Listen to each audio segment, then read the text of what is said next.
Indonesia Raya sebagai menumbuhkan rasa nasionalisme kita. Semuanya berdiri ya.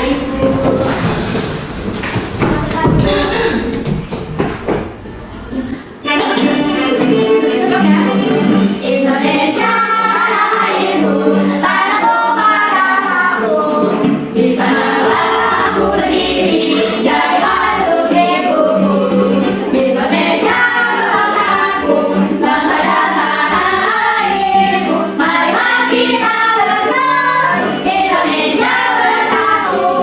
Hiduplah tanahku, hiduplah negeriku, bangsaku, rakyatku semuanya, bangunlah jiwanya, untuk Indonesia Raya, Indonesia yang merdeka, merdeka, tanahku, negeriku yang ku cinta. Indonesia yang merdeka, merdeka, hiduplah Indonesia Raya, Indonesia yang merdeka, merdeka, tanahku, negeriku yang ku cinta. Indonesia yang merdeka, merdeka, hiduplah Indonesia Raya.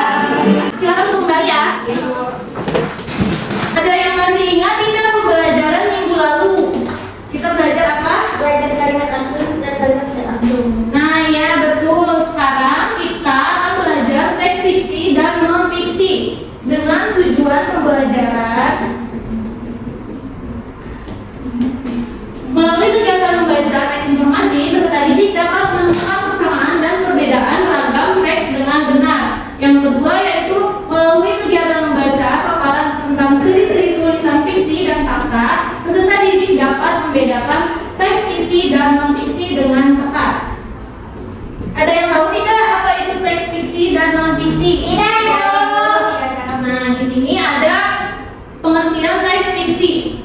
Pengertian teks fiksi ini adalah teks yang memuat tentang cerita, peristiwa terjadi dalam teks tersebut adalah hasil imajinasi dari pengarang buku. Teks ini dibuat untuk menghibur pembaca. Jadi teks fiksi ini berupa teks khayalan dan tidak nyata ya.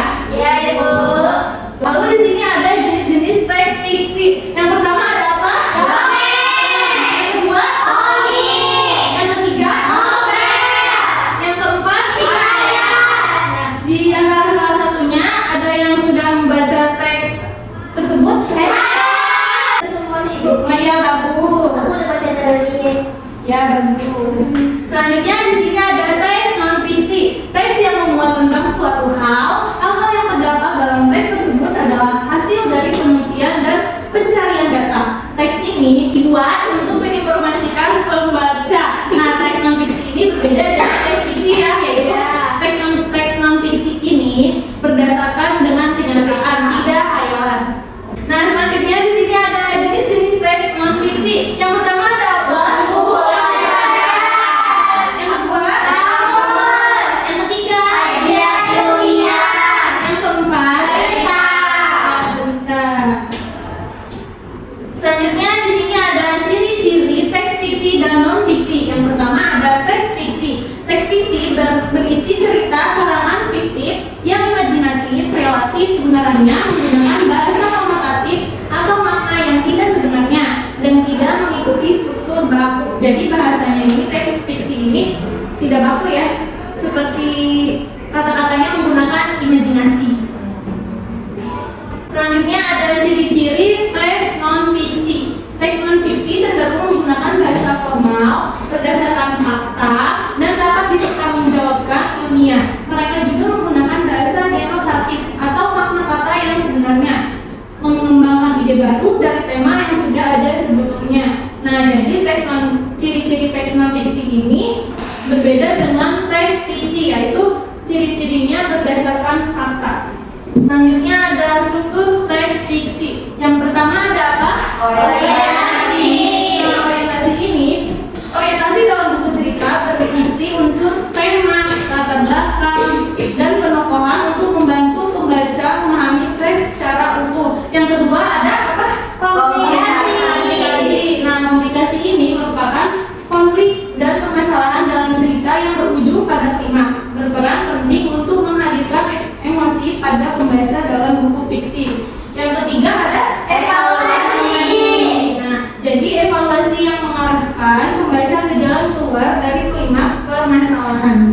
Yang keempat ada resolusi. Resolusi ini biasanya penulis akan menuju pada resolusi atau penyelesaian inti permasalahan. Dan yang kelima ada koda. Nah, koda ini inilah tempat untuk mengekspresikan pesan moral positif dari buku fiksi. Selanjutnya ada struktur teks non fiksi. Nah, sama seperti dengan struktur teks fiksi ini ada orientasi, komplikasi, evaluasi, resolusi, dan koda. Tetapi teks non fiksi ini umumnya dibuka oleh abstrak yang menjadi komponen penting dalam sebuah karya tulis ilmiah, memberikan gambaran ringkas kepada pembaca mengenai isi dari buku non fiksi. Nah, Ibu di sini mempunyai satu video kelinci kecil dan burung pipit. Silakan disimak baik-baik ya. Iya, Ibu.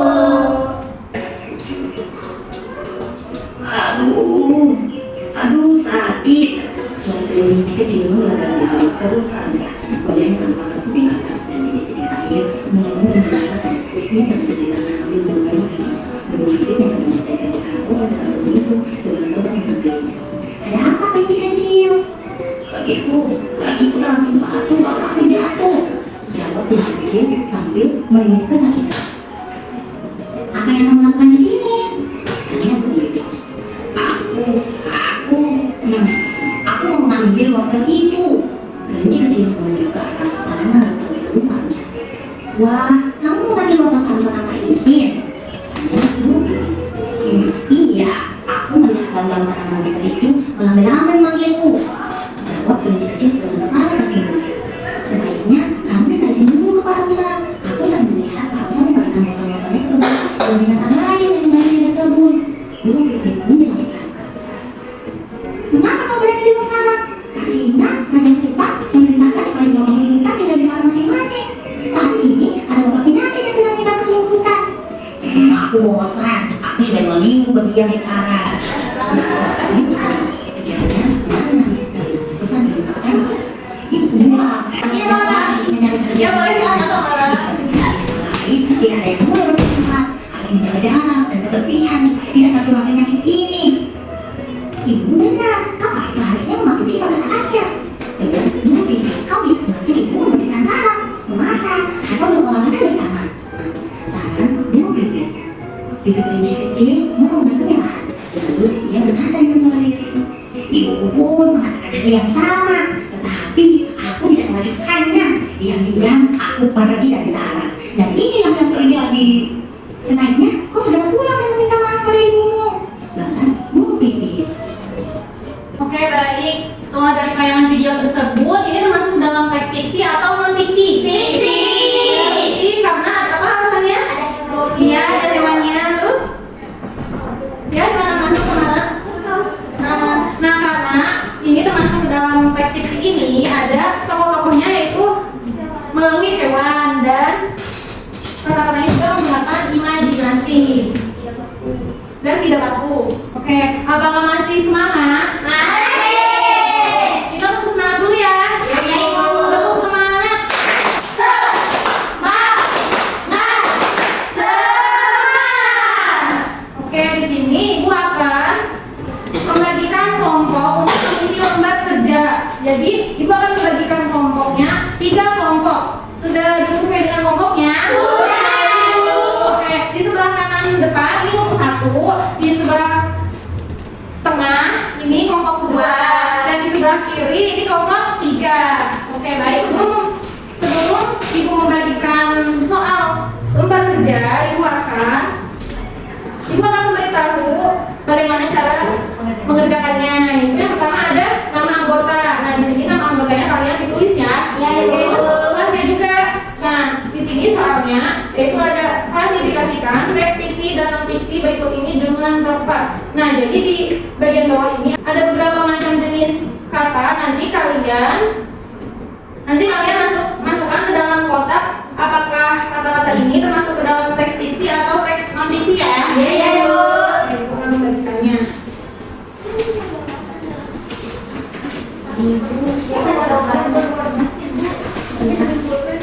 Apakah sudah kebagian semua? Sudah. Nah, ini dikerjakan secara berkelompok ya. Ya, Ibu. Jika ada yang tidak mengerti, mohon kita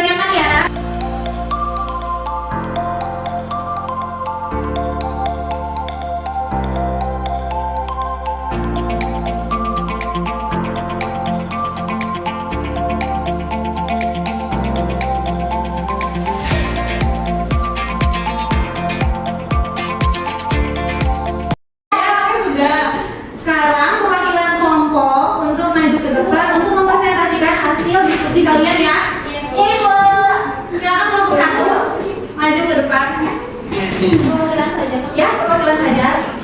Silakan dibacakan dari saya perwakilan dari nomor 1. Iya. Ya, Ibu presentasikan hasil diskusi kami. Pada teks fiksi itu ada cerpen, komik, novel, sama dongeng. Teks non fiksi itu buku pelajaran, kamus, belajar, dan berita. Apakah betul jawabannya?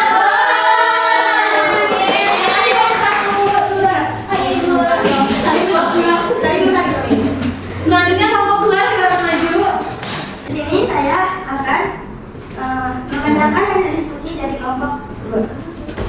Teks fiksi itu cerpen, novel, dongeng, komik. Terus teks non fiksinya kamus, berita, biografi, buku.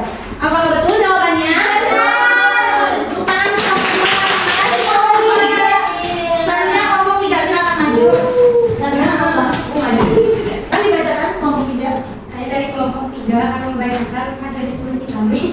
Yang pertama itu ada teks fiksi, itu ada cerpen, novel, dongeng, komik. Terus teks non fiksi itu ada biografi, ada dan kamus dan berita. Ya, apakah benar jawabannya?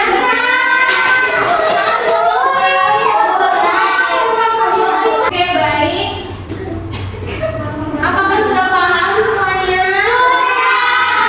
Oke, baik. Jika sudah paham semuanya, apakah ada yang bisa menyimpulkan pembelajaran hari ini? Saya Ibu. Ya, silakan Anissa. Kesimpulan dari pembelajaran ini yaitu teks fiksi yang berisi cerita tentang bersifat imajinasi atau khayalan atau tidak berdasarkan fakta. Contohnya itu ada dongeng, cerpen, novel, komik. Sedangkan teks non fiksi yaitu jenis teks yang berisi informasi berdasarkan fakta atau kenyataan, bertujuan untuk memberikan informasi atau pengetahuan. Contohnya artikel, buku pelajaran, kamus dan lain sebagainya, Bu. Ya, betul Anissa. Terima kasih. Oke, di sini kita sudah mempelajari tentang teks fiksi dan non fiksi. Ada apa aja di dalam teks fiksi? Ada dongeng, novel, cerpen, dan komik. Sedangkan teks non fiksi itu ada majalah, karya ilmiah, ada lain sebagainya. Oke, baik, di sini Ibu mempunyai soal latihan dan dikerjakan secara individu ya. Iya, Ibu. Kasih, Bu.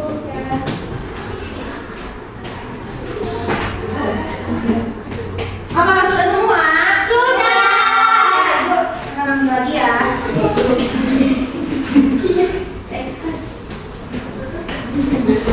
Oke, sudah semua. Untuk pembelajaran hari ini apakah menyenangkan? Atau menyenangkan? Apakah ada kesulitan? Oke, baik. Ibu akan memberitahu bahwa untuk pembelajaran berikutnya tidak ada penugasan ya. Sebelum mengakhiri pembelajaran, Ibu mempunyai satu ice breaking. Kami mohon untuk berdiri semuanya ya. Tangan ke atas, menggapai di tangan ke samping burung yang terbang. Tangan ke depan, ikan berenang. Duduk yang rapi, siap berdoa. Takut, tangan diputar. Lulung, tangan digulung. Bola melingkar di pagar bunda. Tangan kiri, atas, ke bawah, siap berdoa. Satu jari kanan, satu jari kiri, ku gabung menjadi dua, ku buat jembatan panjang. Dua jari kanan, dua jari kiri, ku gabung menjadi empat, ku buat kamera sukses. Tiga jari kanan, tiga jari kiri, ku gabung menjadi enam, ku buat menara tinggi. Empat jari kanan, empat jari kiri, ku gabung menjadi delapan, ku buat telinga kecil. Lima jari kanan, lima jari kiri, ku gabung menjadi 10, siap berdoa. Oke, baik semuanya. Silakan dirapikan tempat duduknya ya. Dipastikan apakah ada sampah atau tidak. Tidak ada, Ibu. Jika ada nanti dibuang ke tempat sampah ya. Oke, untuk pembelajaran selanjutnya atau minggu depan kita belajar mengenai bagian-bagian buku. Nanti silakan dibaca ya. Oke, silakan dipimpin ketua kelasnya untuk berdoa terlebih